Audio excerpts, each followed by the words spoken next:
Bonjour à tous, j'ai le plaisir de vous retrouver pour vous parler de ma dernière lecture. Il s'agit d'un tome 1, donc une nouvelle saga. Je suis désolée pour les personnes qui ont déjà énormément de sagas en cours. Moi j'en fais partie, mais il n'empêche que j'ai complètement adoré cette lecture et qu'il faut que je vous en parle. Il s'agit en fait de Traquer, le tome 1 de Andrew Fukuda.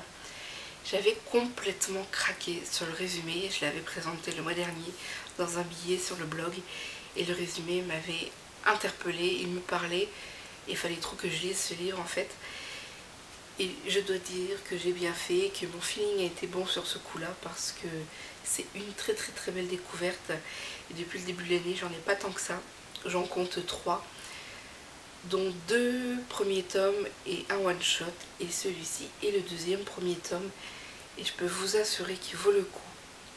Alors, outre certains aspects qui peuvent déranger parce que l'univers de l'auteur, à savoir les créatures, n'est pas trop fouillé, on est vraiment resté en surface, mais pour moi c'est juste détail parce que tout ce qui est à côté a balayé le petit défaut, le petit manque qui pourrait éventuellement subsister, mais pour moi c'est que détail.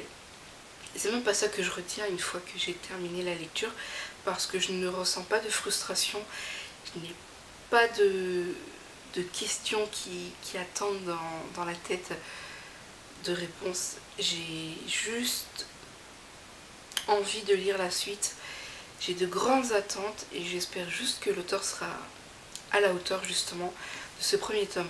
Donc c'est un premier bon tome de base puisque les bases sont posées. Donc nous sommes dans un univers qui est régi par des créatures. Donc sur le site de l'auteur en anglais sont présentées par un nom bien spécifique que je vais vous éviter de prononcer parce que en fait j'ai l'impression que c'est une nouvelle espèce. Disons que l'auteur a réécrit ces créatures-là, il les a appropriées de telle manière à ce qu'elles conviennent à son univers et c'est topissime.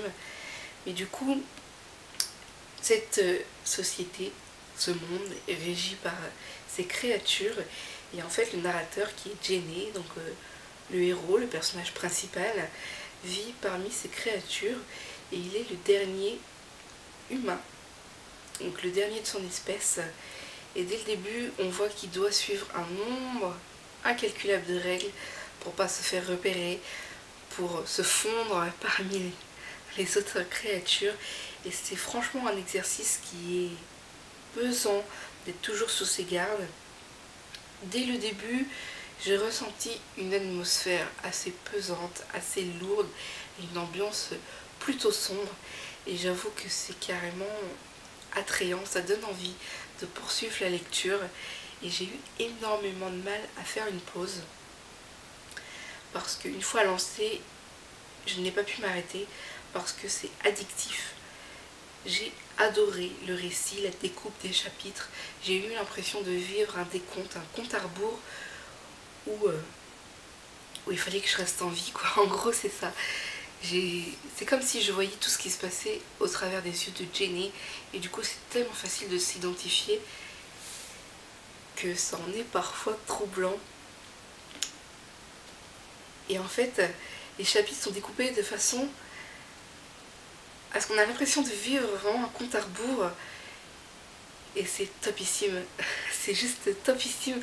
Le récit est très rythmé par ces chapitres, par tout ce qu'on voit au travers des yeux de Jenny, les règles qu'il doit suivre. Donc il nous les explique petit à petit. On voit son quotidien, on voit la façon dont il essaye de se fondre dans la masse, d'être discret, de trouver des astuces, des subterfuges pour tromper en fait son monde. Et c'est juste addictif, complètement addictif. Au niveau des personnages, je vous parlerai vite fait que de Jenny puisque c'est le seul humain. Les autres, je n'ai pas envie parce que ça serait spoiler un peu l'histoire et gâcher la surprise, parce que je peux vous assurer que Andrew Fukuda est un maître. Il a une plume addictive, une plume qui donne envie de lire et de ne pas s'arrêter.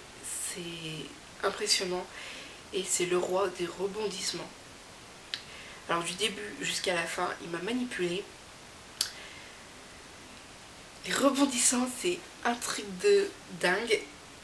Je n'ai que ça à la bouche depuis que j'ai fermé en fait le livre parce que je m'y attendais trop pas et que du coup ces rebondissements là relancent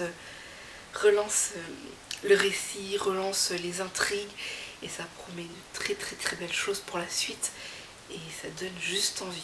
Voilà, tout simplement. J'ai eu également l'impression de vivre une sorte d'Hunger Game puisque en fait le gouvernement instaure une sorte de jeu.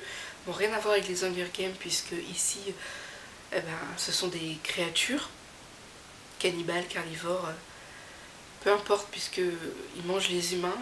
Mais donc il y a une sorte de jeu et là quand même le but c'est de rester en vie et c'est complètement dingue parce que j'ai eu l'impression de devoir fuir moi aussi, tout comme Jenny, faire attention, être toujours sur mes gardes de peur qu'on m'attrape pour me dévorer.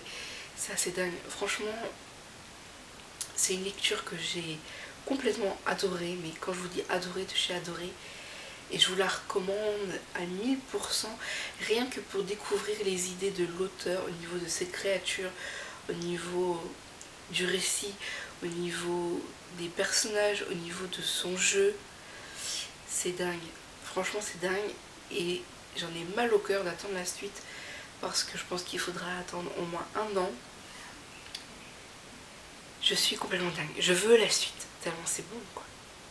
Et en plus les rebondissements, mais je vous explique même pas. Que du bonheur, cette lecture c'est que du bonheur. L'auteur m'a envoyé du lourd, il m'a manipulé du début jusqu'à la fin. On a un récit qui est super rythmé, Jenny est super attachant et les idées sont extra et le soufflet est bien monté et du coup j'attends le tome 2 avec grande impatience. J'ai de grandes attentes avec tous les rebondissements, tout ce qui s'est passé. Ça promet de belles choses pour la suite et j'espère que l'auteur sera à la hauteur justement et qu'il fera en sorte de se renouveler pour que le soufflet ne retombe pas. Au niveau des créatures, j'ai quand même espoir d'en apprendre un peu plus au cours du tome 2 et du tome 3 parce que dans ce premier tome, c'est vrai qu'on est concentré essentiellement sur Jenny, sur ce qu'il voit et sa manière de vivre. Donc les créatures sont là, mais d'une certaine manière, on ne sait rien d'elles. C'est comme si elles passaient au second plan. Et j'ai bien envie de savoir comment on en est arrivé à un stade où il n'y a plus d'humains, quasiment plus.